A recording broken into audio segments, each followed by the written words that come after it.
maravilla. Además tengo la suerte que abro botella. Vamos a esperar a que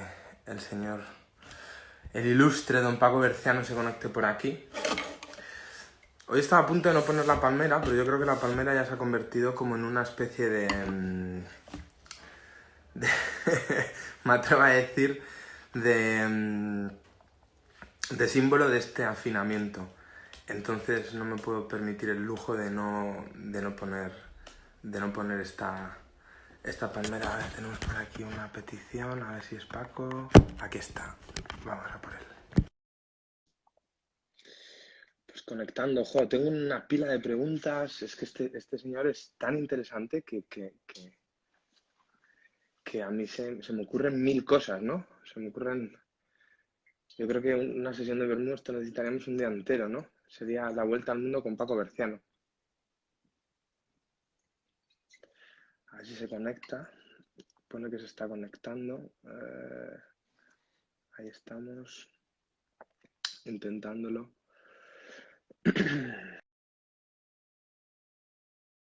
Hoy vamos a hablar, tengo un montón de cosas que hablar, pero cuando tenemos enfrente gente yo creo que tan interesante, al final las conversaciones van derivando de un lado a otro, ¿no? Y al final no... A ver, Paco, tengo tu solicitud, pero parece que está dando problemas. Vamos a intentarlo otra vez. Venga, te pesco otra vez por aquí. Ahí estás. Ahí te tengo.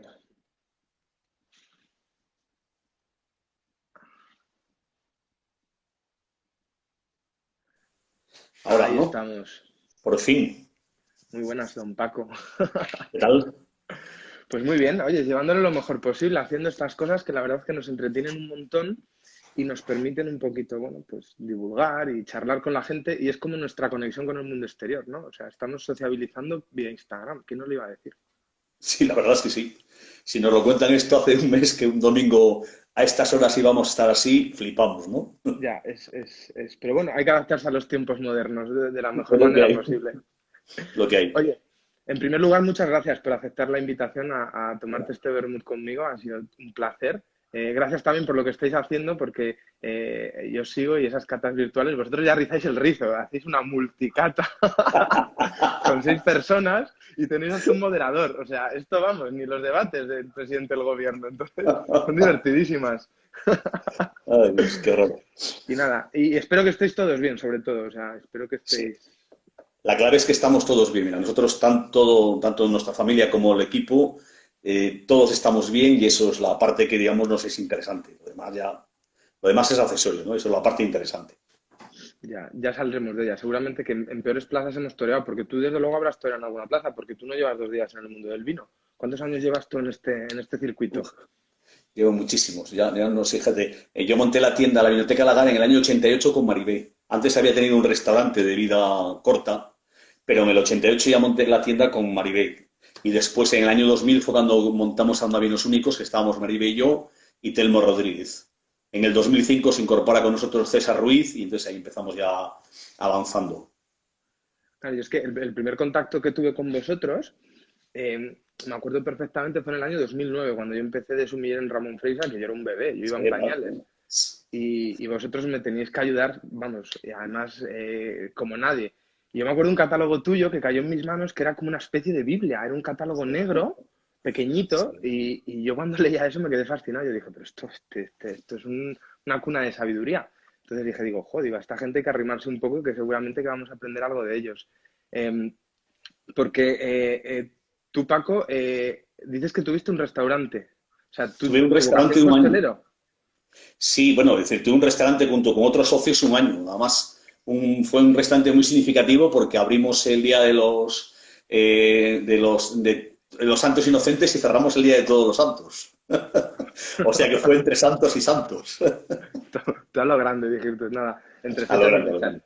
Sí, bueno, nos basábamos en un cocinero también que tenía burgalés, que desgraciadamente se murió a los 30, sin cumplir los 30 años, magnífico cocinero, y que, bueno, hacía un tipo de cocina muy novedosa, muy innovadora para su época, y bueno, pues era muy rompedor para Burgos en su momento y quizá y lo cogimos demasiado jóvenes. Después ya fue cuando empecé a montar la tienda con Maribé, que Maribé ha sido el alma de todos los proyectos, es la parte oculta, no sé, no le gusta, ya no le gusta esto de hablar en público, nunca le ha gustado, pero es la parte oculta de casi todos los proyectos. Y bueno, entonces, sí, porque casi todo, bueno, todo lo que yo he hecho en el mundo del vino, si realmente sin su presencia no sería muy fácilmente entendible. Maribel siempre aporta ese grado de sensatez que es necesario en un proyecto. Yo posiblemente si no yo hubiese creado la superempresa de vinos y lo hubiese cerrado antes antes de ponerla en funcionamiento. Y Maribel le da ese contrapunto. Y ya digo, en el año 2005, bueno, primero en el año 2000 montamos con Telmo Rodríguez Alma Vinos Únicos, y en el 2005 se incorpora con nosotros César Ruiz. César, que bueno, venía de trabajar en la viña. César es para nosotros una aportación muy importante porque él, bueno, César no solamente es parte vital de Alma, es un gran amigo. Aparte de eso, yo tengo la suerte de trabajar con un equipo en el cual, digamos, a la gente con la que trabajo, encima tengo una relación de amistad muy buena con ellos. Y aparte de eso, César es una persona de una brillantez increíble, ¿no? Es decir, sí, tengo que ponerme a pensar un rato para buscar los defectos de César porque no es fácil encontrárselos, la verdad. Y claro, tú al final, desde que empezaste en los 2000, pero bueno, en los 80 finales montas el Lagar, que era una tienda y también distribuíais vino, entiendo, ¿no? Sí, En la nosotros zona de la Burgos. montamos en el 88, en 88. septiembre del 88. Montamos tienda y distribuidora. Empezamos aquí, bueno, de hecho con el Lagare fue cuando empezamos a hacer nuestros primeros pinitos, no solamente nacionales, sino internacionales, ¿no? Es decir, empezamos ya a viajar, a conocer un poco los lugares que había.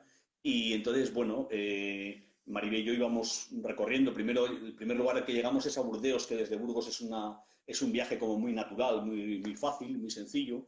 Aquello nos deslumbró, empezamos a estudiar más en profundidad el tema del vino francés, nos empezamos a enamorar y después ya fue cuando, bueno, nosotros conocíamos a Telmo desde hace mucho tiempo, aunque no trabajamos directo con Remeyuri, pero sí que conocíamos a Telmo desde hace mucho tiempo y cuando Telmo se marcha y monta su propio proyecto, pues coincidimos un día, además estábamos comiendo, todavía lo recuerdo perfectamente, estábamos comiendo en el Hotel Anda, aquí en Burgos, en la torre del hotel, y estábamos comiendo en el comedor y estábamos, y entonces fue cuando diseñamos un poco la idea de crear una empresa y el nombre sale precisamente de esa conversación, ¿no?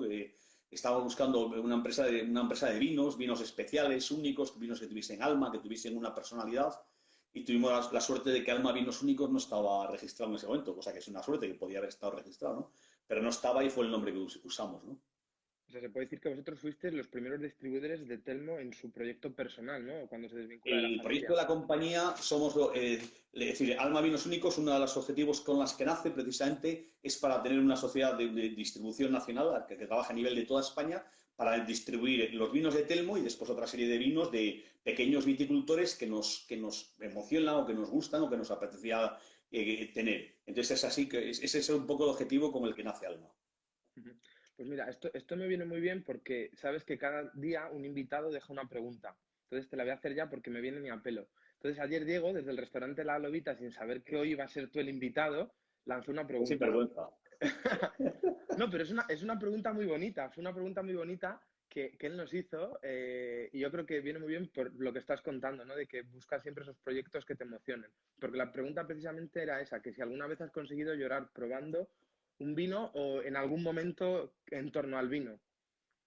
Sí, pero es decir, hay momentos que son absolutamente emocionantes. Es decir, creo que hay pocas cosas más bonitas que probar un gran vino rodeado de la gente con la que quieres, rodeado de amigos. Esa sensación de decir, joder, qué esplendoroso. Yo recuerdo perfectamente uno de los grandes primeros vinos, yo era muy joven todavía. Yo recuerdo un Lefort de la Tour del 86, que recién salido, yo cuando recuerdo cuando probé aquel vino dije, joder, qué pasada. Yo no, en ese momento no conocía es decir, no me daba la economía para tomarme el Chateau Latour. Afortunadamente ha cambiado, hoy me lo puedo permitir, pero en ese momento no me lo podía permitir. Y cuando probé el Ford tenía la sensación de algo espectacular, algo que te produce emoción. Y después me ha pasado con muchos vinos. Me ha pasado vinos, visitas a bodegas. Mira,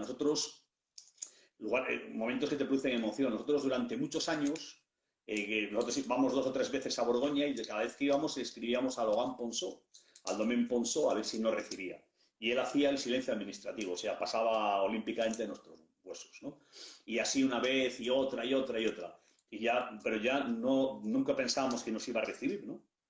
Y un día estábamos en Borgoña todo el equipo y teníamos visitas programadas y de repente recibimos una llamada diciendo que, bueno, a unos holandeses habían anulado la visita y que si nos presentábamos rápido en la bodega nos recibía.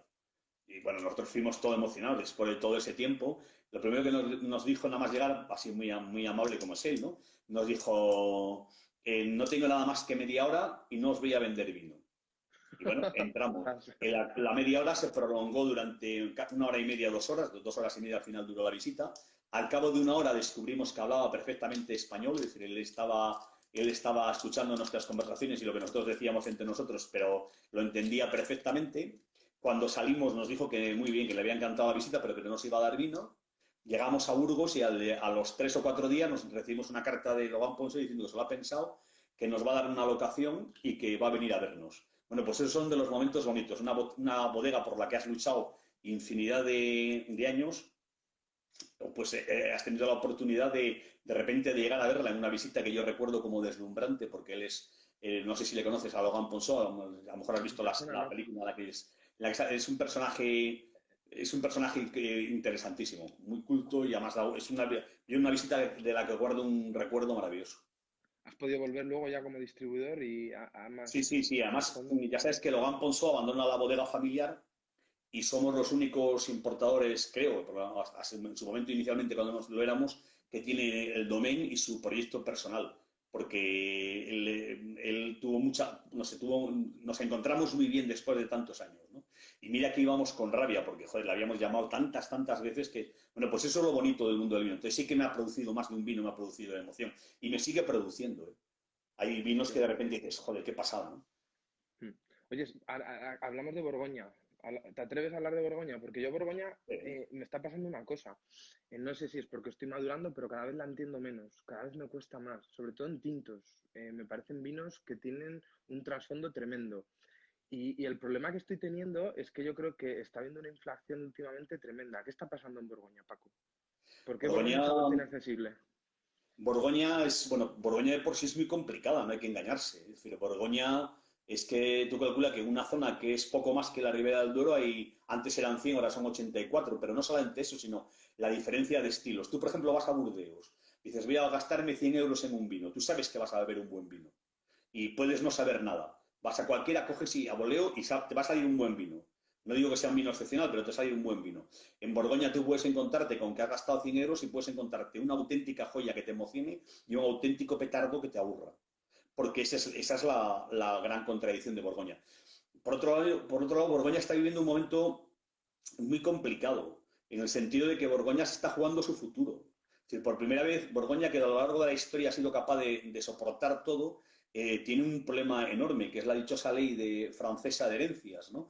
Mira, hace 2 días, ¿no? Dieron en la 2 la de Nuestra vida en la Borgoña, que refleja una película que refleja muy bien en la 2 de televisión. Es decir, una película que refleja muy bien situaciones como esa. El gran problema que tiene Borgoña es que han entrado las multinacionales a saco y pagando cifras absolutamente amorales por lo que es el viñedo. Con lo cual, como la ley francesa no es como en España, que el rendimiento que tú pagas en una herencia por una finca en el campo está ligado a lo que tú produces, al rendimiento que tú tienes de esa finca. En Borgoña, en Francia, el criterio de herencia, es decir, lo que tú pagas por la herencia al catastro, a la hacienda francesa, está en la venta catastral de la última pieza similar. Con lo cual, cuando alguien compra Bonodi Martre, que son 10 hectáreas, por 200 y pico millones de euros, está poniendo cifras que ya a cualquier persona normal se le escapa. ¿Quién puede comprar Bonodi Martre? Pues una persona que es un americano, que le gusta, solamente voy a poner, es una persona enamorado del vino, evidentemente, elaborador de grandes vinos en Estados Unidos, pero que solamente voy a poner un ejemplo. A él le gusta, él se fue a vivir a Londres, le gusta el fútbol mucho, y como le gustaba el fútbol y quería verlo en plan bien, pues se compró el equipo del Arsenal. O sea, modesto económicamente, ¿no? Yo pues, podría hacer lo mismo, ¿no? Y me voy a Bilbao a verte y digo, pues voy a comprarme el Athletic de Bilbao por entretenerme, ¿no? Por entretenerme, Entonces, sí.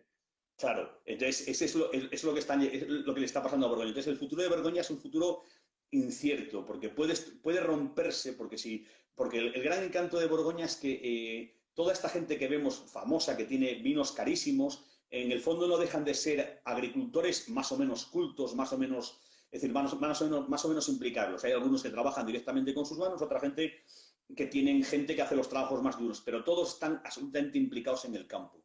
Si entran las multinacionales, pierde el alma. Y después es cierto que Borgoña hay muchísimos matices, es decir, es que no hay una Borgoña, realmente hay miles de Borgoñas y esa es digamos, su gran virtud y su gran defecto.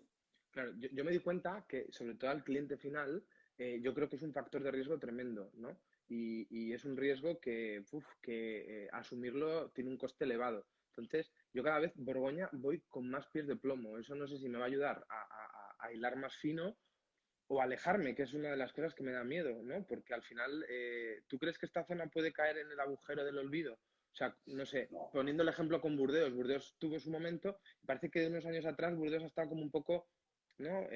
Como vino más tapado, más escondido, no estaba dentro de este movimiento wine loverista, ¿no? Que ahora se llama tanto. ¿Tú crees que a Borgoña le puede pasar eso?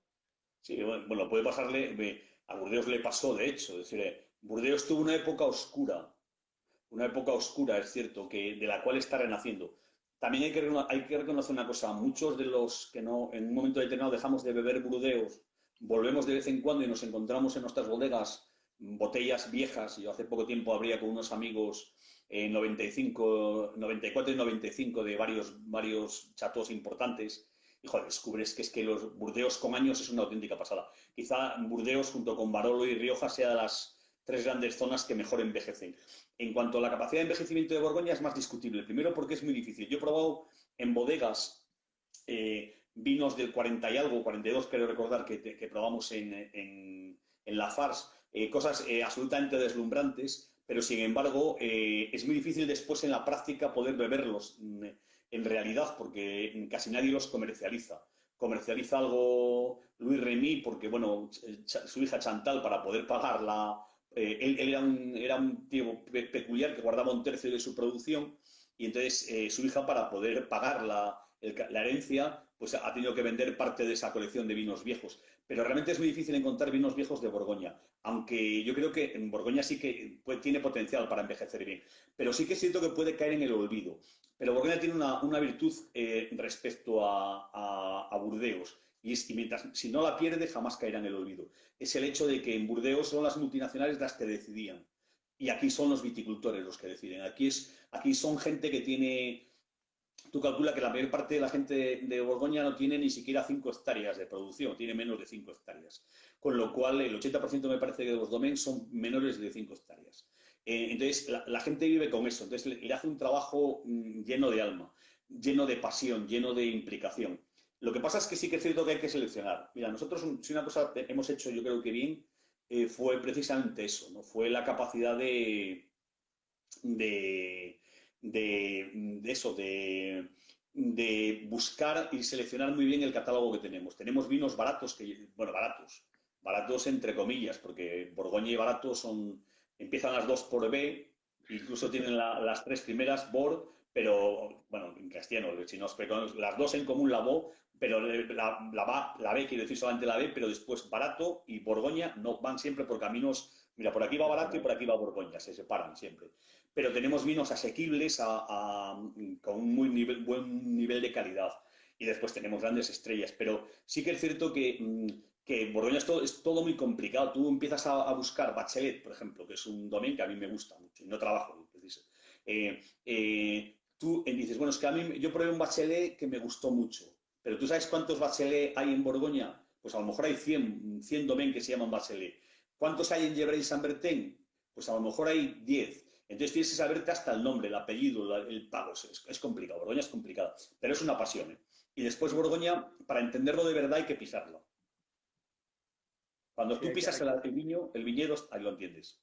hay que comprender. Y luego hay un factor muy importante en Borgoña que es el factor añada, que ya ahí es empezar a rizar el rizo, ¿no? Cuando hablamos de estas añadas más flojas, estas añadas más potentes, que yo creo que básicamente las añadas, para denominarlas gran añado pero añada, siempre influye un poquito que sean añadas más cálidas o añadas más frías. Pero yo, por ejemplo, en una visita a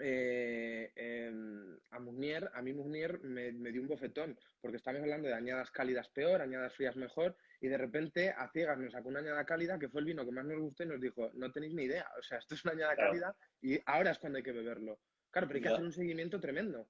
Claro, yo, por ejemplo, nosotros tenemos, por vocación nos gustan las añadas frías. A ellos, sin embargo, les apasionan las añadas cálidas, porque no las tienen. Entonces, como no las tienen, les apasiona, ¿no? Yo recuerdo la añada 2003. Cuando llegó la añada 2003, jo, a mí me pareció un petardazo de añada, mala, pero petardazo de mala, mala, mala. Es decir, no me interesaba nada, me parecían vinos cálidos, poderosos, no tenía... Entonces, con esa no sé, esa fuerza, esa contundencia que te da la ignorancia, decidí que era una añada vulgar, la vendí parte, pero como todo aquello que no te gusta te cuesta mucho vender, y en ese momento nos lo podíamos permitir, no había llegado todavía la crisis, vivíamos una de las épocas doradas, pues guardé muchos vinos, con la intención de, bueno, de ir, salió la 4 bueno. Entonces, tiempo después, recuerdo que abrí un Clos de la Ros del Essenó, el 2003, y es uno de esos vinos que me hizo llorar. Es decir, y descubrí que, joder, que hay que ser un animal. Entonces me puse a abrir muchas de las botellas que tenía del 2003 y me di cuenta que quizá no sean añadas esas que va a vivir 50 años, pero también ellos sí que defienden. Hace poco tiempo probaba Meo Camusset, nos mandó una selección de añadas viejas y nos mandaba 2003 y estaba realmente de muerte. Con lo cual quiere decir que ya han pasado, de eso han pasado 17 años, ¿no? Ujú. Con lo cual quiere decir que el concepto este de añada buena, mala o regular es complicada. Depende mucho de elaboraciones, depende mucho de zonas y después, ya te digo, ellos valoran mucho las añadas cálidas. Y aunque yo me reía porque pensaba que ellos no sabían, pues al final, mira, he llegado a la conclusión que la gente que vive en un sitio suele saber un poquito más que tú que estás de fuera, ¿no? Un poquito, ¿eh? Sí, porque luego esto también va por tendencias, porque tú al final habrás visto que te dedicas a la venta del vino, que las tendencias en el mundo del vino son absolutamente cambiantes, es como la moda, ¿no? Eh, Sí. ¿Cómo ha evolucionado este país en el consumo del vino desde que tú empezaste hasta el día de hoy? Sé que es una pregunta que abarca un montón de épocas y generaciones, pero a ver qué nos puedes contar de cómo se consumían los vinos, qué se valoraban los vinos, cómo se entendían los productores, la importancia que se le daba al viñedo. Todo eso ha cambiado muchísimo. ¿De qué manera? Pues para que te hagas una idea, cuando nosotros empezamos en el 88 en Burgos, el mercado, en Burgos, por ejemplo, en Burgos, no digo en otros sitios, en Burgos la gente no conocía la Ribera del Duero. No se bebía la Ribera del Duero. La Ribera del Duero de que se bebía en Burgos eran claretes. Los claretes que se hacían. Tintos de la Ribera del Duero, eran decir, ¡buah! Tintos de la Ribera del Duero. Eso no era para nada. Nosotros empezamos pronto a trabajar con la Ribera del Duero. Ya sé que tú con la Ribera del Duero tienes una relación amor-odio, Difícil. amor-odio que entiendo mucho, porque yo, si una zona me ha producido decepción y penas, la Ribera del Duero, porque yo he estado enamorado de la Ribera del Duero. Es decir, joder, he participado desde el principio, soy el fundador de la primera revista que sacaron. Bueno, he participado, incluso me apunté para participar en el comité de cata, fui a una sola reunión y cuando vi que el tipo de comité de cata que había dimití ese mismo día, pero bueno, quiere decir bueno, dimití, es decir, no dimití porque no había sido nombrado, pero me refiero que abandoné ese mismo día. La Ribera del Duero, la Ribera del Duero que había en ese momento, estamos hablando del año 88, era una Ribera del Duero muy interesante, porque era una Ribera del Duero basada en viñedos muy, muy viejos. Había muy pocas bodegas y un viñedo viejo muy, muy bueno. No digo que muy bien trabajado, realmente en la Ribera del Duero nunca hubo grandes viticultores, hubo muy pocos grandes viticultores, así como en Rioja hay mucha gente que ha trabajado muy bien la viña durante tiempo. En Ribera del Duero había muy poco, porque la viña no daba para comer, era una actividad marginal. Pero era un viñedo magnífico, viejo, ¿no? Un viejo y muy, muy bueno. Desgraciadamente, eso es lo que no se conocía. Nosotros empezamos a que se conociese. Ayudamos a contribuir a que se conociese. En ese momento la batalla, aquí en Burgos se planteó una batalla casi entre Rioja y Ribera, pero planteada de otra forma diferente, no entre qué es lo que más, no es esa batalla ahora que más te gusta, que es la típica pregunta que te hacen, ¿qué te gusta más, Rioja o Ribera del Duero? Y algunas están a decir, hijo, pues ninguna especialmente, aunque hay cosas de los dos sitios que me gustan mucho, ¿no? Es decir, hay cosas de los dos sitios que me gustan mucho. ¿Qué iba a decirte? Que en ese momento la Ribera del Duero, cuando yo empecé, era algo nuevo. Después, el estilo Ribera del Duero se impone. Hay un momento en que la moda es el estilo Ribera del Duero. El estilo Ribera del Duero, que en el fondo no deja de ser el estilo pesquera, porque Vega Sicilia es una cosa que funciona, que decir, es un coche que es un Ferrari que circula por carretera propia, que no influye en los demás, ¿no? Pero Alejandro Fernández sí que hace un estilo de vino muy determinado que consigue imponerse como el estilo Ribera, pero realmente no se impone el estilo Alejandro Fernández, se impone la caricatura del estilo Alejandro Fernández. Y entonces eso es lo que lleva a lo que se pone de moda, esos vinos ultraconcentrados, ultramodernos. Y yo viví también la época, llegamos a la época de los famosos vinos de autor, que es una palabra que en sí mismo me molesta un poco por los excesos que se cometieron en nombre de tal autoría, ¿no? ¿Qué es un vino de autor? Todos son vinos de autor o ninguno es vino de autor, porque hay mucho vino industrial.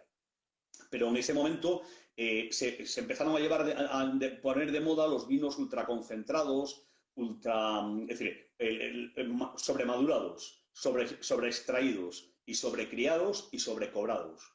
Es decir, tenían todas las virtudes. Exceso en el campo, exceso en la elaboración, exceso en la crianza y exceso en el precio.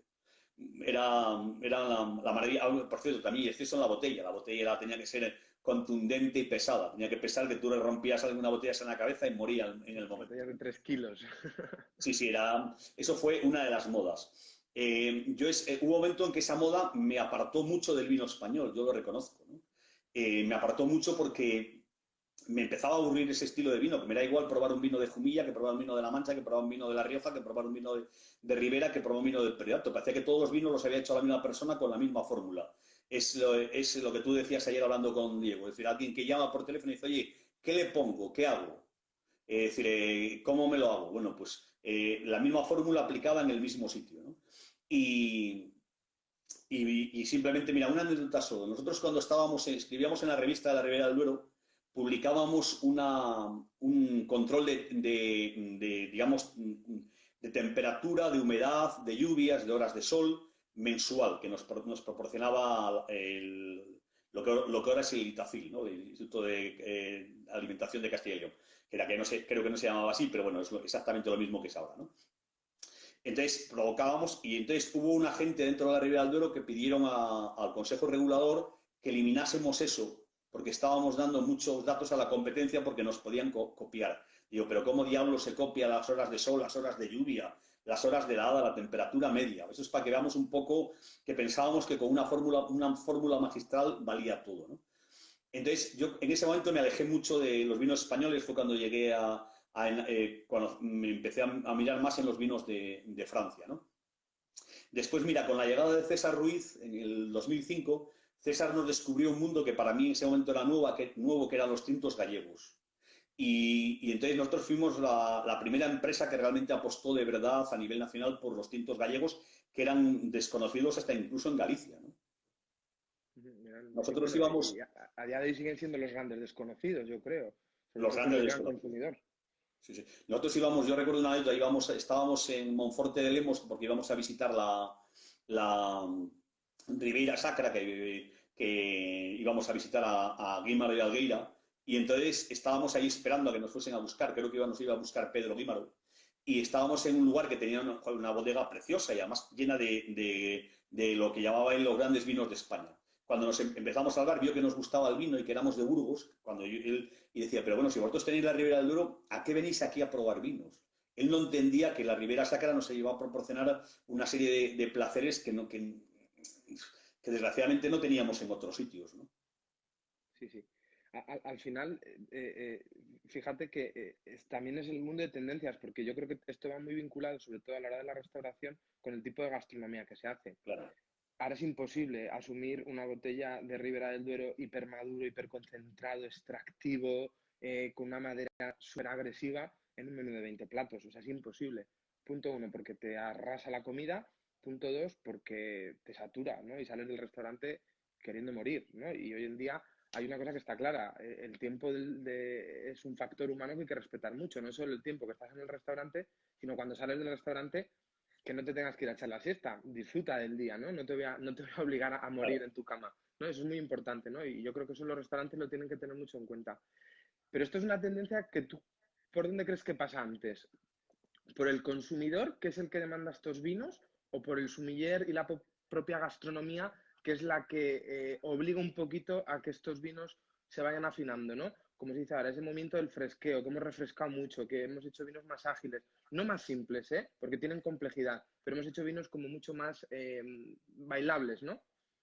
¿Por quién pasa antes? ¿Por el consumidor o por Eso el hay que propio...? olvidar que pasa por una minoría, es decir, no hay que olvidar todavía que hay muchísima gente, es que claro, nosotros algunas veces hablamos del vino casi desde nuestra pequeña óptica, y nosotros no olvidamos, no hay que olvidar que representamos que un 3 o un 4% del, un 10%, vamos a ser muy generosos, un 10% del vino que se bebe en España, que es el resto, hay muchísima gente que sigue tomándose marisco. Yo he visto a gente tomarse percebes con Ribera del Duero, un Ribera del Duero que yo no me lo tomaría casi ni con un chuletón.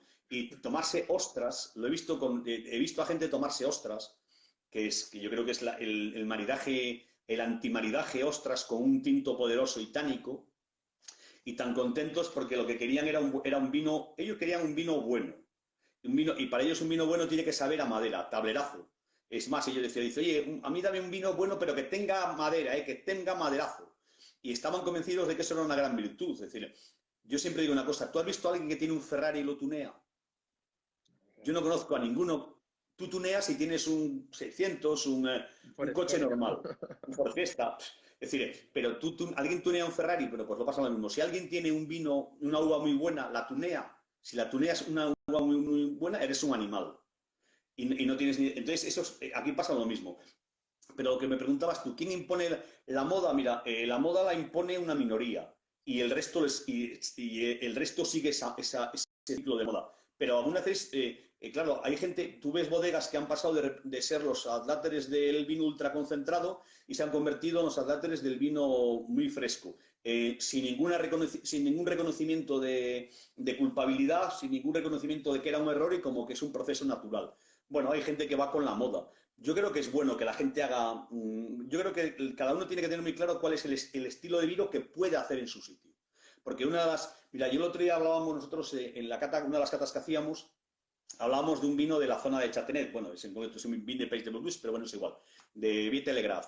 Y entonces hablábamos de que a mí lo que no acabo de entender y me preocupa algunas veces es el hecho de que tú tienes tu zona es cálida, los vinos que van a dar es cálido y tú te empeñas en hacer una cosa diferente, pues entonces cámbiate de zona. Es decir, si tú vas a hacer un vino de la Ribera del Duero, tienes que ser consciente de cuáles son las características de la Ribera del Duero. Después, en base a eso, trabajar muy bien el viñedo para hacerlo. ¿Se puede conseguir? Hombre, mira los vinos que hace José Luis Mateo en Monterrey, que era otro de los vinos que tratábamos el otro día. Y Monterrey es una zona que climáticamente no es precisamente, aunque sea gallega, no es precisamente la zona más fresca, es todo lo contrario. Y sin embargo hace vinos frescos y se puede hacer. ¿Se puede hacer un rayas? Bueno, se puede hacer un rayas, es decir, con un viñedo como rayas y con una forma de elaboración y con un estudio de generación en generación que te lleva a hacer un rayas. ¿Hay otra forma de hacer un rayas? Sí, trabajando mucho en bodega y añadiéndole cosas que no se puede decir porque el agua está muy mal mencionado en el mundo del vino y haciéndolo más ligero, vale, de acuerdo. Yo cuando voy a una zona cálida quiero que el vino me represente un poco lo que es. No que me canse, pero sí que represente un poco lo que es. Cuando voy a una zona fría, vamos a ver, y en España vamos a tener que convivir con eso. No hay que olvidar una cosa, que en España el cambio climático va en esa línea, ganará Galicia, que antes tenía problemas de maduración y ahora se ponen los vinos tranquilamente en 13 grados y medio sin ningún problema. Pero perderemos otros muchos, perderá otra mucha gran parte de España, ¿no? Sí, yo creo que eso es algo importante. Al final nosotros los sumilleres tampoco es que tengamos una relación y un vínculo muy estrecho con los bodegueros, que yo creo que eso es una de las cosas que hay que cambiar. Tenemos que empezar a vincularnos más con las bodegas, sobre todo para entender mucho más lo que pasa y para, sobre todo, crear más simbiosis, ¿no?, entre gastronomía y vino. Y al final yo creo que algo que es muy importante es que la gente no renuncie a la identidad de las zonas. Yo estoy harto de la frase, este Ribera es muy poco Ribera. Pues entonces, ¿para qué haces un vino en la Ribera, no? Vete Claro, a Valencia a hacer vino o te vas a Teruel, ¿no? Y haces un vino en Teruel que yo sea poco Ribera. Y yo creo que eso es muy importante. Bueno, mira, recuerdo una anécdota de un famoso viticultor riojano, que no voy a decir su nombre, que se marcha a una zona cálida y planta variedades todas foráneas, claro, es decir, Petit Verdot, Cabernet, Merlot, Syrah, como no. Es Es decir, bueno, Cabernet creo que no estoy seguro que plante, pero no, Syrah y Petit Verdot sí, es decir, y yo le escuchaba una entrevista y decía, dice, jo, es que dice, tengo un gran respeto por la tradición y lo que me atrajo de venir aquí a asesorar, porque él era asesor, la parte que me atrajo aquí de venir a asesorar es precisamente la historia de esta zona. Y a mí me daban ganas de preguntarle, si tanto te trae la historia de la zona, ¿por qué te la acabas de cargar en 2 segundos? Es decir, si a ti te atraía mucho la historia de la zona, pues sigue apostando por lo que era la historia de la zona, no te la cargues, ¿no? Exacto, respeta la identidad. ¿Dónde crees que nos van a llevar las tendencias? Sí que ahora se hablan de vinos más frescos, más ligeros. ¿Tú crees que eso va a volver a cambiar? ¿Tú crees que Yo creo va a que volver a girar la rueda? la rueda sí que girará porque posiblemente el exceso, la rueda gira siempre por el exceso, ¿no? Es decir, cuando el exceso de frescura y el exceso dará vinos deslavados, entonces la gente volverá a reivindicar lo anterior.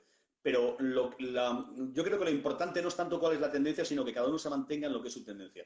Lo que sí que es cierto es que los vinos frescos tienen un hueco muy, muy importante con la gastronomía porque el vino hay que beberlo en general comiendo, ¿eh? No hay que ver que se bebe en general comiendo. Es lo que diferencia a los países como España a un país como Estados Unidos, por ejemplo. Tú ves cualquier serie americana y ellos beben vino a media tarde, pero no lo beben cenando, lo beben menos cenando. Nosotros lo bebemos comiendo o acompañado de comida. Entonces, la ventaja de los vinos frescos con buena acidez es el hecho de que son digestivos, permiten con el tipo de comidas que se hacen ahora. Ahora no se hacen esa comida tan contundente que se hacía antes. Primero, en los restaurantes generalmente no se hace y en las casas tampoco porque no tenemos tiempo para hacerlo.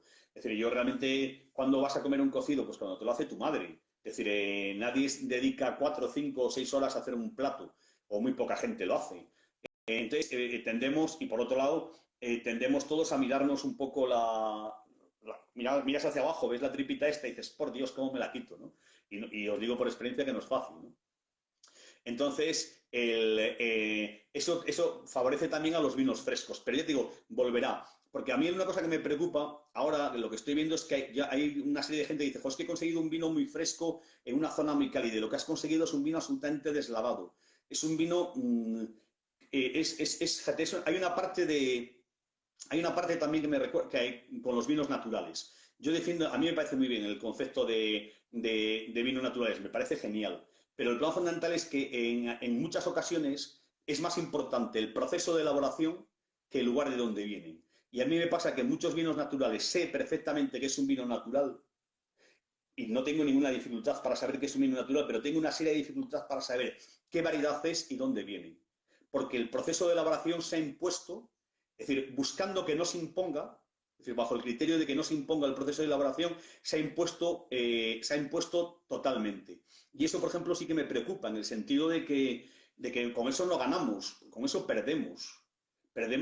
¿Por qué perdemos? Perdemos porque lo mismo que pasaba con el exceso de crianza, la madera tiene un objetivo en el vino, pero si la madera se impone, se carga. Bueno, pues aquí pasa lo mismo. El sistema de elaboración natural, que buscaba teóricamente eso, ser más natural, entre comillas, se ha impuesto de tal forma que se lo ha cargado. Entonces, todos esos excesos llevan siempre a la contra. Entonces, las modas van a ir cambiando. Yo creo que en el proceso que nos queda por vivir, viviremos modas muy, muy variables.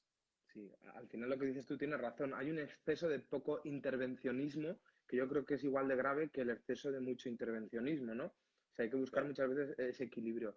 Y, jo, es que de los vinos naturales podríamos empezar a hablar, pero nos vamos a meter en un fregado y igual Sí. tenemos mañana una asociación que nos quiere lapidar. Ayer Pitu Roca decía una frase que era tremenda. Dice, yo no quiero vinos naturales, quiero vinos de naturaleza, Sí, ¿sabes? Y es una frase tremenda, o sea, y es una frase que es una, una una de las declaración de intenciones. unas grandes virtudes de Pitu es que en cualquier conversación sacas 20 titulares. Sí, sí, sí. Pitu va soltando titular tras titular, frase de las que para apuntar y guardar. Es una persona absolutamente soberbia. Bueno, a ese nivel a todos, ¿no? Pero bueno, como Sí, conferenciante soberbio. es tremendo. Sí, al final yo también te escuchaba el otro día en la carta de José Luis Mateo, que hablaba de que José Luis es un tránsito muy bueno entre las viejas generaciones de viticultores y las nuevas generaciones de viticultores. ¿Cómo son las viejas y cómo son las nuevas, Paco? ¿Cómo las dibujas? Mira, la nueva generación, que es la más inmediata, empiezo por ellos, la nueva generación ha viajado, es decir, conoce otras zonas vinícolas, ha tenido la suerte de probar vinos, de ir a ferias, de visitar muchas zonas vinícolas. Entonces, es gente que tiene normalmente algún estudio de base, segundo, que ha probado muchos vinos y que ha viajado por las zonas. La generación antigua prácticamente no tenía estudios, porque no lo sabía, y si lo sabía eran muy, muy básicos. Ha tardado mucho en probar buenos vinos, porque realmente no lo sabía, y ha tardado mucho en viajar.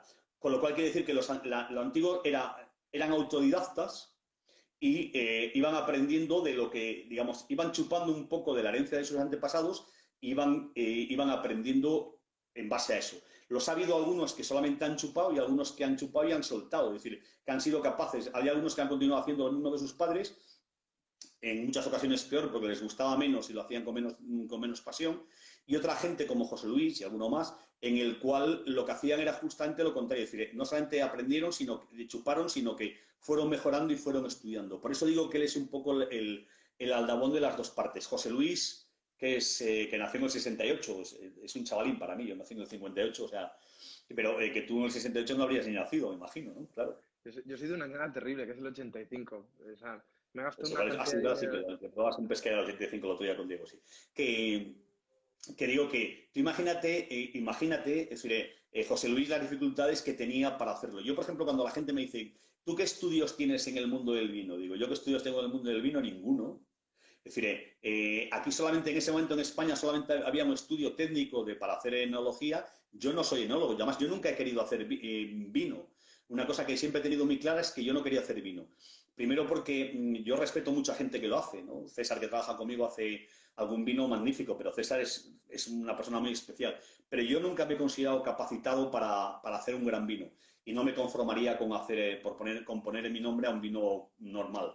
Por eso nunca he querido, no he tenido, fíjate que me han propuesto alguna vez es poner mi nombre a un vino, pero yo tengo claro que si hiciese alguna vez un vino, tendría que ser mío todo el rato, ¿no? Desde el principio hasta el final. Y no soy una persona con mucha pasión por doblarme en la viña, porque trabajar la viña es muy bonito, pero yo te digo una cosa, mis manos son finitas, es decir, no cogen arado, no me gusta el frío y solamente me faltaba estar ahí doblado, cavando. El ser viticultor es muy bonito, pero muy duro, ¿eh? Es muy ingrato muchas veces. Muy Al final ingrato, estás jugando con la naturaleza. La naturaleza siempre va a totalmente. impostar sus normas y tú no las vas a poder cambiar. Lo único que tienes que hacer es asumirlas, acatarlas e interpretarlas de la mejor manera posible. Que yo creo que es algo fundamental en la viticultura, ¿no? Que es como lo bonito, ¿no? Lo esencial. Paco, tú que pilotas mucho y controlas muchas zonas, y no me sirve Galicia porque todos tenemos el ojo puesto en Galicia últimamente. Una zona que digas, cuidado, hay que focalizar en ella, hay que poner el ojo, esto va a ser punta de lanza, aquí van a empezar a surgir, esto es una olla a presión que está empezando a silbar y ya veréis ya veréis lo que vamos a encontrar aquí. Danos una pista. Es difícil encontrar zonas muy nuevas, ¿no? Es decir, porque, joder, yo digo Loira, pero Loira es nuevo para nosotros en el sentido de que en el Loira hay cosas maravillosas, pero es nuevo para nosotros en el sentido de que en España no es, perdón, voy a beber un poquito de vino, en el sentido de que en España no es muy conocida, ¿no? Pero sin embargo en Francia lleva muchos años, es decir, ya llega siglos funcionando. Pero en el Loira, por ejemplo, se están haciendo cosas realmente espectaculares a precios todavía contenidos. Y después en zonas clásicas se pueden hacer cosas muy nuevas. Por ejemplo, el Sumol de Can Ràfols, es decir, de Can Ràfols Scouts. Es decir, en el Penedès, una zona en la cual, joder, muchas veces tenemos una cierta tendencia a decir, vinos blancos, pero y lo decimos casi con desidia, porque sin embargo, hay un tinto como el Sumol de Can Ràfols, que es nuevo, que es absolutamente deslumbrante. En Cataluña hay algunos trepat que a mí también me parecen magníficos. Es decir, la Morenillo, la Morenillo en Madrid, buena pinta que elabora Ponce con la Moravia Agria. Es decir, Moravia Agria, una variedad que yo no sabía ni que existía, que ha sido una variedad marginal y perdida, y sin embargo, joder, en una zona cálida, porque nadie puede negar que la Manchola es cálida, es decir, haces un vino con esa frescura y con esa personalidad. Es decir, yo creo que incluso hay mucho por decir. Rioja tiene mucho por decir. Y Ribera del Duero tiene mucho por decir. El día que alguien empiece a tomarse en serio la Ribera del Duero, hay mucho, mucho, mucho por decir. En Ribera del Duero el problema fundamental es que hay poco viñedo bueno, porque hay mucho viñedo que se ha plantado mal, hay poco viñedo bueno y poca gente con ganas de trabajarlo, pero todas las zonas tienen potencial. Jerez, mira, yo ahora me estoy bebiendo, me preguntaban ahí, no me da tiempo a leer las preguntas, pero bueno, me pregunta, ¿quién hace ese morenillo en Madrid? Se llama La Cuartilla y lo hace Bernabé Leva. Y me estoy bebiendo un amontillado de Maestro Sierra. Yo sí, es decir, Jerez es el amontillado es uno de los vinos que a mí más me gusta. Mira, como anécdota, yo vengo de una operación ridícula, no ahora, hace tiempo, hace, no sé si 3 años o 4 años, pero estaba en la URPA y coincide que en la URPA había una persona que es amiga mía, muy íntima amiga, y estaba allí y entonces me pregunta qué quiero. Yo estoy todavía eso adormilado, ¿no? Y entonces yo le digo, divina, quiero un bocadillo de chorizo y una copa de amontillado. Chorizo frito y amontillado. Y entonces ella en plan de coña me dice, ¿y no quieres champán? Y le digo, sí, sí, champán sí, pero solamente una copa para limpiar la boca, pero después quiero el chorizo El frito y el amontillado. amontillado. Yo de eso casi ni me acuerdo, o sea que estaba dormido, ¿no? El amontillado al final son vinos de... A mí yo siempre lo digo, a mí el amontillado es el vino que más me fascina de Jerez, es el que más entiendo porque es el que más me causa dolor. El amontillado es un vino de dolor, es un vino de sufrimiento, el amontillado es un vino de Total. llagas en la boca, pero luego te da una paz y una calma y al final a los que nos va la marcha nos gusta que nos azoten un poco, pero que luego nos den cariño. Entonces es un Eh, vino que a mí me fascina. Yo Jerez, fíjate, hemos coincidido en Jerez, ¿eh? Porque yo he abierto otro Jerez ¿eh? Es y que esta la mañana hora lo pide. sí, Laura lo pide. Esta mañana he tenido una mañana muy folclórica, de hecho por eso me he puesto una camisa de flores y de repente he puesto una sesión aleatoria que tengo en mi Spotify y me ha saltado una canción de Rosalía. Rosalía ahora todo el mundo es como o la amas o la odias, pero al final es como el Jerez, ¿no? O lo amas o lo odias, no hay un término medio. Y sobre todo a mí Rosalía me Con recuerda Jerez no hay mucho, términos medio, ¿eh? exacto, o sea, estás o aquí, o sea, nunca vas a estar en la Por mitad. eso los sumilleres, por ejemplo, los sumilleres que hacen menús maridados solamente a base de Jerez, cosa que a mí, por ejemplo, personalmente me encanta, yo a veces he ido con gente en la mesa a la que no le gusta y lo pasan muy mal porque el Jerez no es capaz, no le gusta para nada. Entonces, como no le No te gusta, levanta. claro, y entonces, bueno, no se dan por educación, pero aguantan estoicamente entonces el Jerez hay que darlo, el Jerez tiene que ser a la gente que realmente le guste de verdad. Y después está últimamente una moda que es lo de los jereces viejos y lo de los vinos viejos, que es una moda de la cual podríamos hablar largo y tendido. Mira, un vino malo de joven va a ser un vino malo de viejo. Es decir, eso no lo olvides. Un vino malo de joven es un vino malo de viejo. Un vino bueno de joven puede llegar a ser bueno de viejo. Un vino muy bueno de joven puede llegar a ser excelso de viejo. Pero cuando tú partes de un vino que inicialmente no era muy bueno, aunque le dejes muchos años, no va a hacer. Yo he envejecido y te digo una cosa, no en ningún momento he conseguido medir 1,90 ni tener los ojos azules ni nada por el estilo. Luego, lo que no tenía en origen no lo voy a tener. Vale. Puedo redondear formas, sí. Puedo aplacar taninos. Puedo aportar algo que nos sorprende porque no estamos acostumbrados. Pero el guardar vinos viejos y el sobrevalorar vinos viejos, eso es un poco delicado y peligroso. No olvidemos. Hay vinos de Jerez que yo he probado que dicen, es que lo he guardado, no sé, es una manzanilla que guardada aquí mucho tiempo y realmente no me aporta gran cosa porque esa manzanilla inicialmente cuando era mala, porque Sí. hay mucho vino de Jerez malo, no hay que engañarse, ¿no? Y eso pasa con otros muchos vinos. Que es cierto que cuando un vino es muy bueno de joven, después con el paso de los años llega a ser excelso, eso es totalmente convencido. Pero no Sí, a son mí me, tantos, ¿eh? a mí me decía el señor Magaña, me decía, mira, Ismael, dice, el vino tiene que ser bueno desde la uva. O sea, no te equivoques, desde la uva. Cuando fermenta ya vas a ver que es bueno. El primer día de barrica va a estar bueno. El tiempo que lo tengas, hasta el último día de barrica va a estar bueno. El primer día en botella va a estar bueno y el último va a estar bueno. O sea, tiene que estar bueno siempre. Va a evolucionar a mejor, a peor, dice, pero el vino tiene que estar bueno desde la uva. Desde la uva. O sea, Eso que es. es algo difícil de entender, pero es así. O sea, si no tienes uva buena, nunca vas a hacer un gran vino. Lo que dices tú, ¿no? Con el paso de los años es difícil que cambie.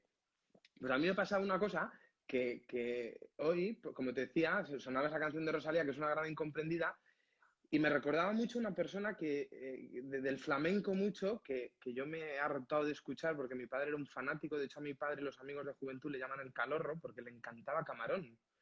Y Camarón en su día fue un revolucionario. Cuando sacó el disco Claro, La claro, leyenda claro. del tiempo, o sea, la gente no entendía qué había hecho. Y lo que era acercar el flamenco a otros palos que podían ser pues la música electrónica, ¿no? El pop, el rock, y la gente no lo entendía. Entonces yo hoy he abierto un vino que en Jerez, aunque nos encanta Jerez y ese purismo que hay en Jerez, como puede tener un amontillado, es como menos purista. Y esto es un cream, no sé si se ve bien, es un cream de tradición, Ah, sí, sí, sí. Ujú. que los Claro. creams son los grandes olvidados y son los vinos que yo creo que menos atención han puesto.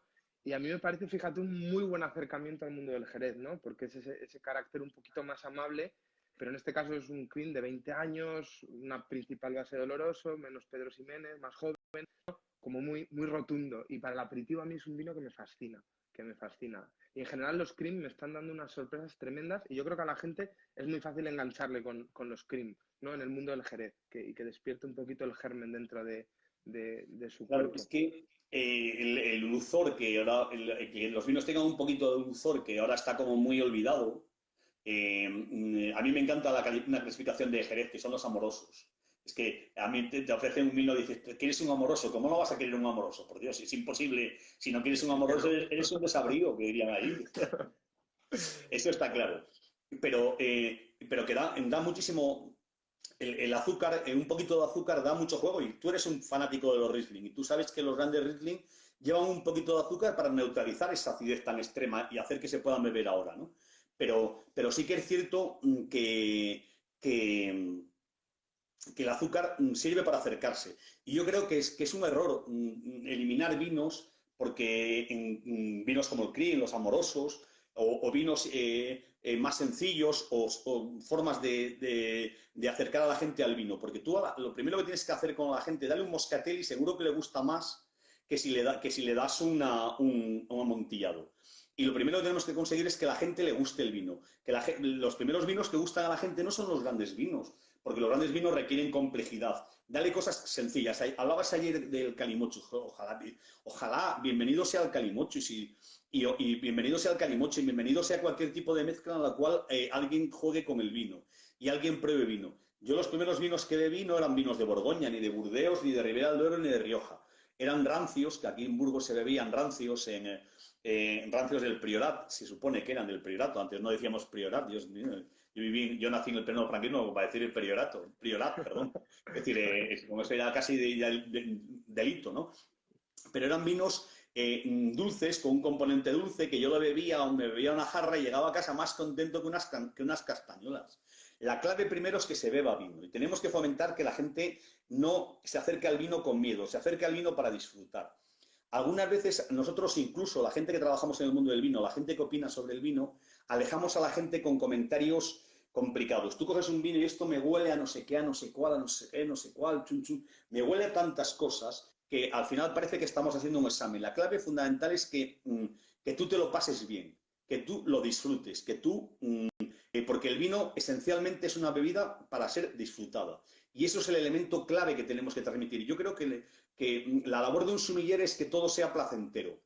Si tú tienes un cliente que no le gusta especialmente el vino y le das vinos muy difíciles, pues ese nunca va a volver vino. Dale vinos fáciles, que no son los mejores del mundo, vale, de acuerdo, pero has conseguido una persona que ha empezado a beber vino. Has ganado una batalla. Y eso tendríamos que hacerlo la batalla con todos. El vino está hecho para... mira, cuando hablamos de vino, hay dos palabras que tenemos que tener claras siempre, que son placer y disfrutar. El vino tiene que ahorrarnos placer y disfrutar. Y hay una tercera que yo creo que es fundamental, que es compartir. A mí me gusta beber los grandes vinos compartidos. Beber solo está bien, pero es más triste. Al final, todos esos tres elementos, placer, disfrutar y compartir, ¿sabes en qué se resumen? En ser feliz. Y cuando eres Claro, feliz, las cosas fluyen, ¿no? Naturalmente. Y cuando algo te hace feliz, vuelves a ello. Es lógico, ¿no? Porque la totalmente. gente, exacto, porque la gente vuelve a ver una película porque le hizo feliz. O sea, aunque le Claro. haya gustado y tenga la profundidad que tenga, pero sobre todo que te haga feliz.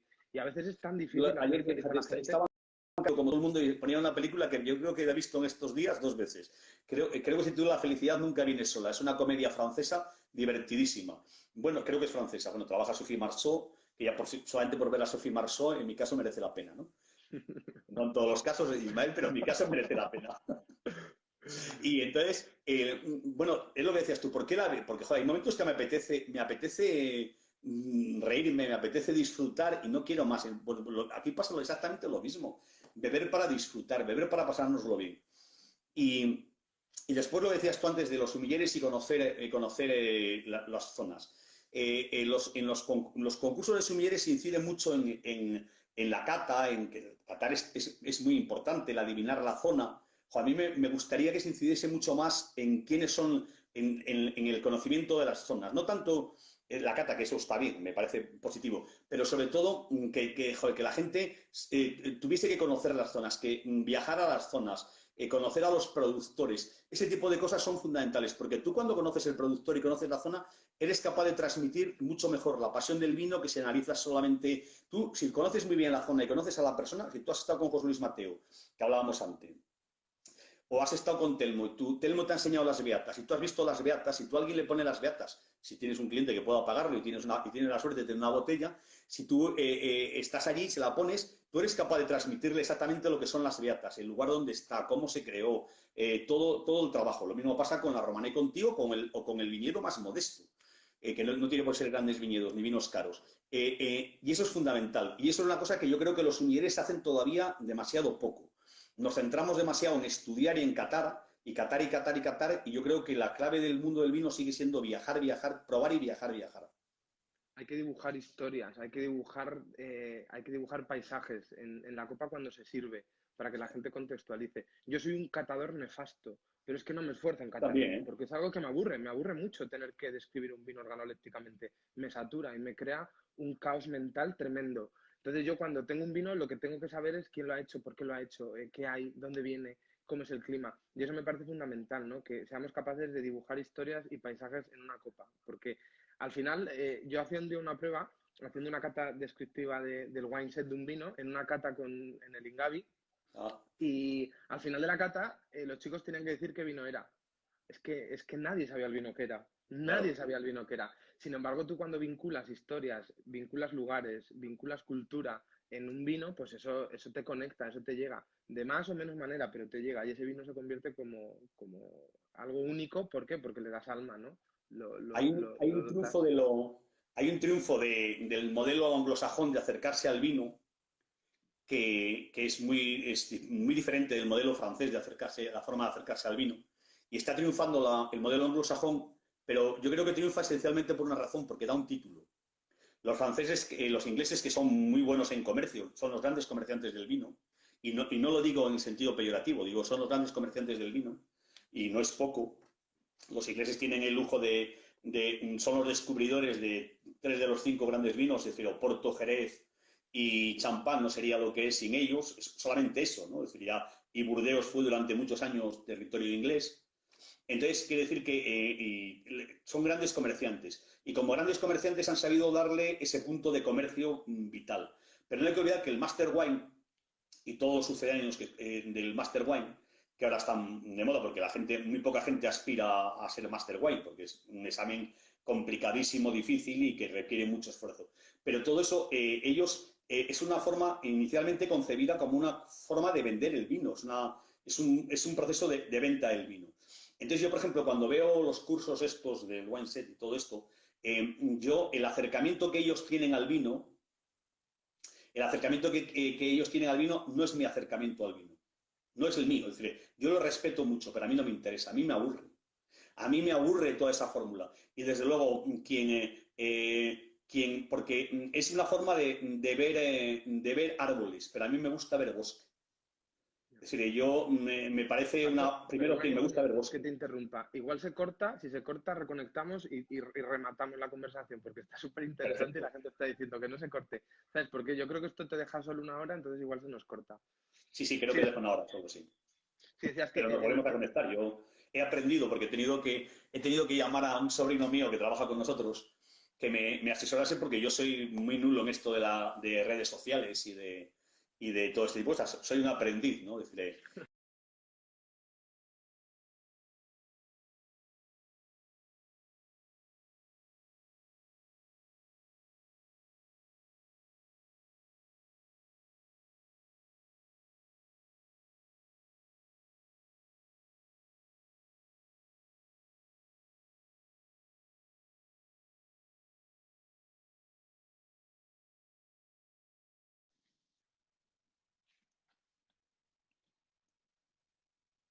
estamos, a ver si se conecta.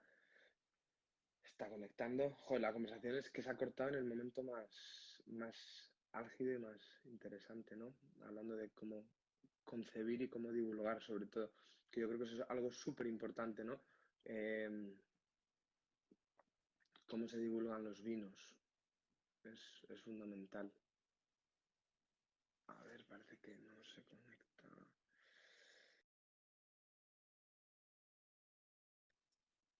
Vamos a ver.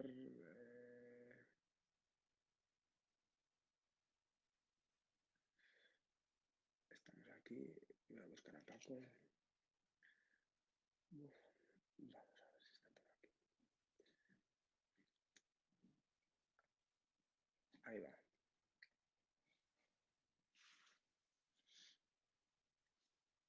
Nos manda conectando. Aquí estamos otra vez. Es que Perfecto. José, le ha dado por iniciarse a la aplicación justo en ese momento. Sí, nada. Cosas del directo, cosas del directo. Sí, sí, es lo que tiene. Sí, bueno, estabas diciendo lo importante de la forma de divulgar el vino, ¿no? A nivel de, de un sumiller, ¿no? Estabas comparando un Claro. poco, hablando de la metodología Wineset.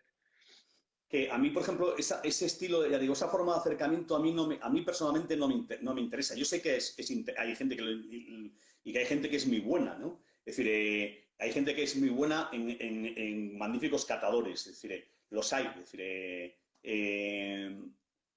yo soy absolutamente consciente de eso.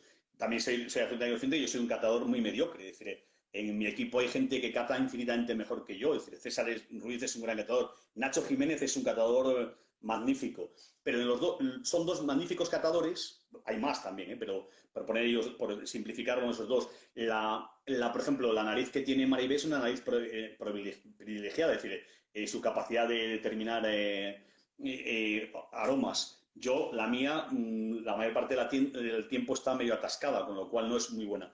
Pero en cualquier caso, lo que sí que es cierto es que esa fórmula de acercamiento es, yo decía antes, que es como mirar árboles, es analizar muchos árboles. Y quizá el ver muchos árboles no te deja ver el bosque. A mí me gusta ver un poco el conjunto entero. Hay una parte que sí que es cierta, y es que tú tienes que, mira, un vino tiene que hablarte del lugar donde está hecho y de la forma que está hecho y de la persona que lo ha hecho, de esas tres cosas. Eso es la autenticidad del vino. Si tú eres capaz de contárselo a la gente, le facilitas ese diálogo con el vino, porque con los grandes vinos se habla. El gran vino te dice muchas cosas. Ya, exacto. Pero, hombre, yo creo que esto va a cambiar y antes yo creo que la clave la dabas tú en el momento que los sumilleres empiecen a viajar y empiecen a conocer gente, y empiecen a conocer personas y no solo hablen de un vino, sino contextualicen un vino. Que eso es muy importante, porque muchas veces podemos hablar de muchos vinos, pero yo, por ejemplo, hoy estoy viendo un tradición y te puedo contar la vida y milagros de esa bodega. ¿Por qué? Porque he estado allí, he estado con la familia Rivero, o sea, conozco a Pepe Blandino, he estado bebiendo de su venencia, entonces es muy fácil contextualizar. Y muchas veces es lo que nos ha faltado siempre a la sumillería y al mundo del vino en general, que no hemos contextualizado los vinos con las personas que tenemos enfrente. Y así pasa, que la gente ha creado una lejanía, porque cuando empiezas a hablar de tanicidad, de astringencia, de aromas primarios y secundarios, la gente ha dicho, bueno, perdona, si es que yo no veo estas cosas aquí, ¿qué está pasando? Entonces yo creo que eso ha sido uno de los grandes lastres que hemos tenido en el mundo del vino, ¿no? Lo lejos que hemos puesto a la gente con esos discursos, ¿no? Sí, ese discurso ha dejado mucho. Y después a la clave, mira, cuando un sommelier te pregunta, joder, ¿qué es lo que tengo que hacer yo para saber de vinos? Que hay gente que dice, ¿qué libro tengo que leer? Digo, mira, la primera clave es beber, beber, beber, beber y beber. Y después de beber, viajar. Y ver viñedos, hablar con los productores. Ese es el elemento más importante. Estudiar está bien, sí está bien estudiar.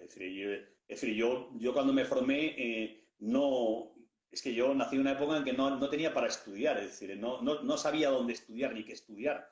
Y no había internet. ¿Cómo iba a los sitios yo? Yo iba a un restaurante, me dejaba que el sumiller me aconsejase un vino. Si el vino que me aconsejaba el sumiller me gustaba, hablaba con él me aconsejaba a otros. Yo he salido de algunos restaurantes, por ejemplo en Borgoña, con direcciones y con llamadas, incluso fíjate, siendo tarde, yendo por la noche, bueno, siendo tarde, en Borgoña nunca cenas tarde, porque los franceses tienen unos horarios de cena que aquí estaríamos merendando todavía, ¿no? Sería lo que nosotros llamamos en Burgos merienda-cena, ¿no?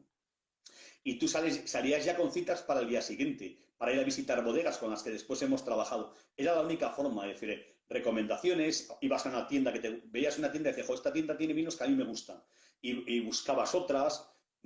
Es una forma, pero es una forma que seguimos utilizando. Mira, nosotros estábamos todo el equipo en el Jura. Entonces estábamos en una tienda cuyo nombre no recuerdo ahora mismo, pero que es una tienda que tiene un queso con té maravilloso. Entonces nosotros íbamos a ir a Borgoña y entonces habíamos cogido el avión a Ginebra, pasamos el primer día estábamos en el Jura, después nos íbamos a una casa rural, una casa que habíamos alquilado en Borgoña. Y entonces compramos pues cosas para comer y compramos el con té. Y compramos algunas cosas del Jura, que tenía cosas muy buenas. Nos dimos cuenta que esa tienda, bueno, ya lo sabíamos, tiene siempre a los mejores propietarios de Jura, pero tenía también algunos champanes desconocidos para nosotros. Entonces dijimos, bueno, pues Epicuria, muy bien. César me pone que se llama Epicuria. Gracias, César. Entonces, bueno, todo el mundo sabe que en Puligny, sí, ¿verdad? Es decir, sí que es cierto, bueno, todo el mundo sabe que mi memoria y que mi memoria para los nombres es maravillosa y para las caras es también igual de maravillosa, ¿no? César, desgraciadamente para él, hace este papel más veces de las que parece, ¿no? Entonces, bueno, le pedimos que nos aconsejase algunos champán, compramos algunos que nos aconsejó y uno de ellos que nos encantó es el Bourgeois. Nosotros ahí probamos el Bourgeois, fue la primera vez que lo probábamos. No sabíamos nada de él, simplemente que una tienda nos lo había recomendado y esa tienda para nosotros era muy fiable. Y entonces, a partir de que el Bourgeois nos lo recomendasen, pues nosotros seguimos y joder, estábamos encantados de trabajar con él, pero encantadísimos. Y es un champán que para mí va a ser uno de las grandes estrellas, y no lo es ya. Es una persona joven, por cierto, su madre habla bien castellano, es de origen español, y bueno, es decir, es una forma, esa es la forma antigua. Ahora hay otras formas de enterarte, es decir, tienes internet, tienes redes sociales. Yo crecí sin eso, ¿no? Yo crecí en la calle, ¿no? Es decir, mi juego consistía en coger una piedra y tirársela a alguien, intentar no darle muy fuerte para no matarle y cuando él me No te devolvía la pillas, piedra, agacharte para que no le diese. De todas formas, hay una cosa que formulaba una pregunta a Luis Gutiérrez muy interesante, que preguntaba que cuánto dinero se gastan los profesionales en vino, pero yo Claro, creo que hay una cosa que la gente tiene mucho miedo, y a mí me pasa, y es miedo al fracaso cuando se abre una botella.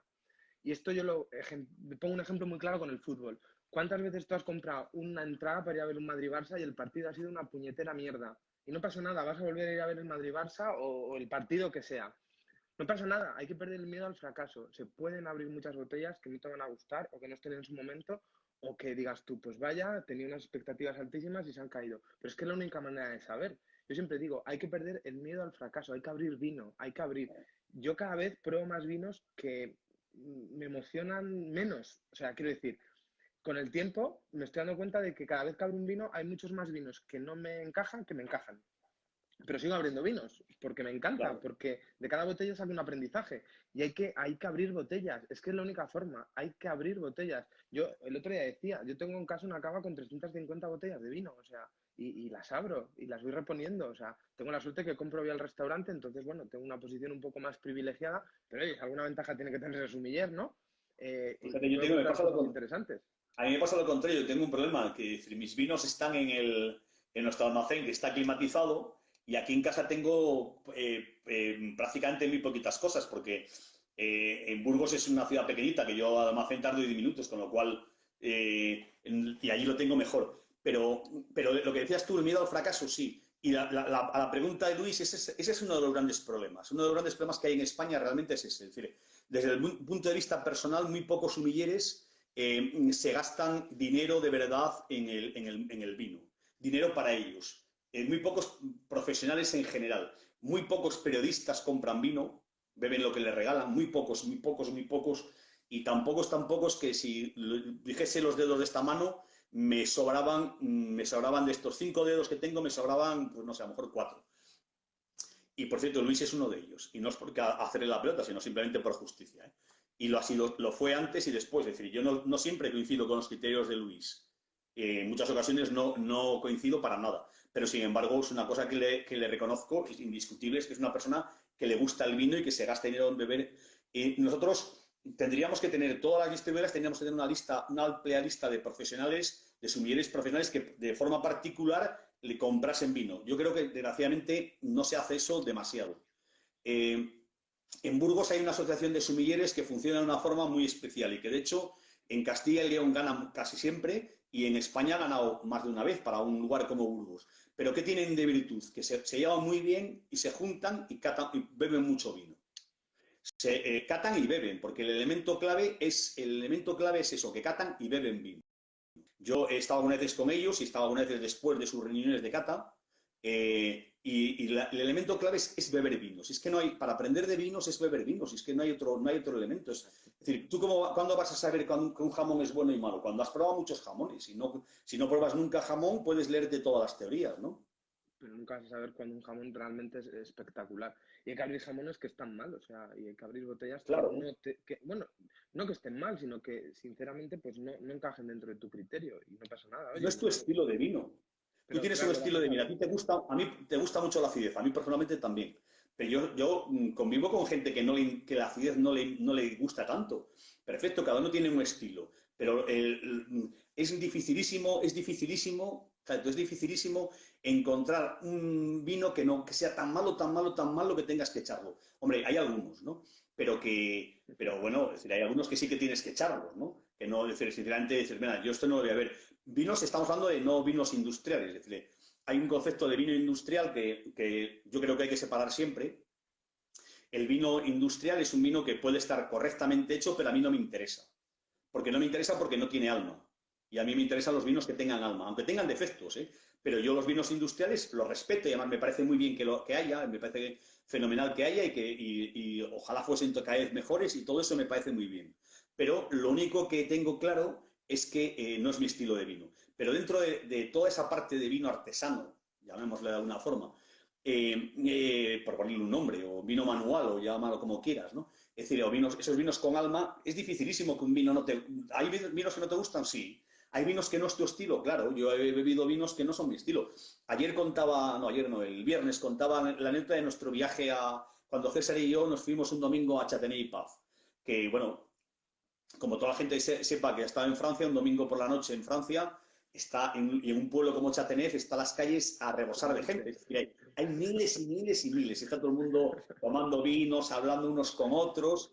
Entonces César y yo paseábamos por ese pueblo inhóspito porque no había ni un alma, hasta que encontramos justo al lado del hotel donde nos quedábamos, un hotel que por cierto parecía del siglo finales del XVIII, principios del XIX, y entonces, en instalaciones, no me refiero a la estructura exterior, en instalaciones, y entramos en un bar en el cual había, bueno, la comida era comida muy normalita, pero bueno, se podía comer bien, es decir, sin más, y sobre todo el tío le gustaba mucho el vino, entonces empezó a hablar de vinos con nosotros y empezó a sacarnos Chateauneuf, que a pesar de que, bueno, bebimos bastante más de lo que deberíamos haber bebido, eso era evidente, y digo lo que deberíamos haber bebido contando que nosotros somos muy de la media de Churchill, ¿no? Que ya sabes que dice que una botella de Magnum, que es 1,5 litros, para si alguien no lo sabe, es una medida perfecta para dos personas siempre y cuando una de ellas no beba, ¿no? Con lo cual, César y yo podíamos hacer esa media perfecta, pero creo que superamos bastante esa media con vinos de Chateauneuf bueno, pues había vinos que nos gustaban más, vinos que no eran nuestros vinos, pero todos los vinos te aportan algo y eso es un elemento clave. Yo no creo que muy pocas veces he encontrado un lugar en el cual dices, jo, es que sus vinos no me aportan nada. Pues es difícil, ¿eh? Sí. Dice César que cuando menos yo tomé chuleta y él tomó Le ensalada. sacó Él, ensalada. como es un elitista de su nombre, enamorado de su nombre, se pidió una ensalada a César. Y yo, como conozco bien a los franceses, me pedí una chuletita. Bueno, César siempre ha querido mantener mucho la línea, siempre ha sido un guaperas, entonces no Que esperaba César menos. César es un guaperas, es la versión de, no sé cómo se llama ahora, pues ya habrá cambiado de nombre, ¿no? Pero es una persona que se cuida. Antes se decía metrosexual, yo estoy seguro que eso se ha quedado ya antiguo, ¿no? Sí, no, eso ha quedado totalmente arcaico. Sí, sí. Oye, Paco, podría estar horas hablando contigo, pero yo antes hablaba de un cocido, yo he decidido poner un cocido porque se ha levantado el día en Bilbao un poquito así encapotado y hace frío. Digo, voy a tomarme el último cocido ya del invierno, que ya no estamos en invierno, pero bueno, me voy a poner un cocido. Antes de nada, quiero que lances una pregunta al siguiente invitado, que va a ser esta noche con Eva. Entonces, tenéis la responsabilidad de lanzar una pregunta. No sé si sabes quién es porque está publicado, pero no te voy a decir quién es. Vale, no digo nada, ¿no?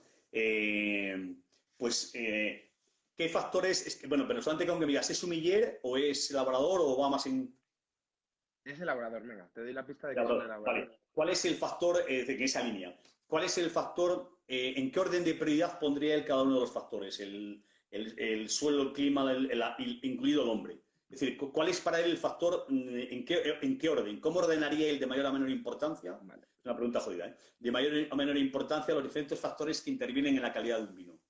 No vale con que diga la uva, porque la uva es un resultado de muchas cosas, ¿no? Sí, Es decir, perfecto. el suelo, el clima, la orientación, la historia, la vejez de los vinos, el papel del hombre, una buena viticultura, toda una serie de factores. Es una pregunta muy cabrona. Es una pregunta muy cabrona. Yo creo que es valiente y la contestará. Sí. Espero Está que si me publicado ya. conozco, cuando menos, espero que si me conozco me dirija después la palabra. Sí, sí, sí, sí, sí. Bueno, te voy a decir quién es ya, porque esto es divertido porque está publicado ya y mucha gente no sabe quién es, pero esta noche tenemos a Eva charlando con Rafa Palacios. Ah, Entonces, Rafa, vale, perfecto. Sí. yo creo que sí que se va a mojar y que la va a contestar. Sí, Rafa la Paco, contesta sin problema. Rafa o sea, además tiene, la Rafa, que en directo es una de las personas más divertidas que puedes encontrarte. Es un genial contador de anécdotas.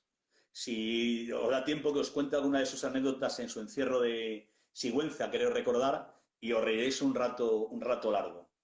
qué bien, qué bien, qué divertido. Saco un montón de conclusiones de esta charla y un montón de aprendizajes, pero me quedo con una, que es la más bonita, que es la que más me gusta, y yo creo que es un justo homenaje. Y esto es una frase que está muy dicha, pero siempre detrás de un gran hombre hay una gran mujer, y este es tu caso, ¿no? Que yo que tengo el gusto de conocer y haber compartido alguna fiesta y alguna copa de vino con Maribé, yo es una de las frases que me he apuntado según he ido hablando contigo y vamos a resaltar esa, que yo creo que se Mira, merece un reconocimiento infinito siempre. todo lo que hemos hecho a lo largo de este tiempo sería impensable sin Maribé. Y no solamente eso, es decir, Maribé es una parte esencial de todo el trabajo que yo he hecho y de todo. Es decir, realmente ella es un equipo que es muy difícil desligar. Lo cual no quiere decir que compartamos el 100% de las opiniones, incluso tenemos gustos muy diferentes, pero de ese contraste. Y después yo añadiría una tercera persona que formamos parte de esa trilogía que para mí ha sido vital en mi desarrollo en el mundo del vino, que es César. César Ruiz no solamente es una persona que quiero como un amigo, es decir, le quiero de verdad, sino que forma junto con Maribé los dos brazos en los cuales yo me apoyo. Ellos saben más que yo, son mejores que yo y bueno, yo solamente les algo más porque soy el guapo, ¿no? Pero si no fuese tan guapo saldrían ellos. Oye, un abrazo enorme. Mil gracias por este ratito que podría ser infinito, pero ojo, al final tenemos que cortar que la gente, si no le vamos a dejar sin comer. Sí, ¿verdad? Y un abrazo enorme. Cuídate mucho y da muchos abrazos por allí a todo el mundo. Ah, pues igualmente. Y que nos Oye, veamos dentro de poco, pero en directo y nos podamos abrazar. Besar, seguro, que tengo ganas de besar a la gente. seguro. Yo soy muy físico, a mí me encanta el Yo contacto también. físico. Yo soy muy tocón de abrazar, de besar, entonces lo voy a hacer más aún, así que cuenta con Sí, ello, sí. Paco. Un Bueno, un abrazo, abrazo a oye, todos. y mil gracias por esta A charla. ti, hombre, tú. Hasta luego, un abrazo.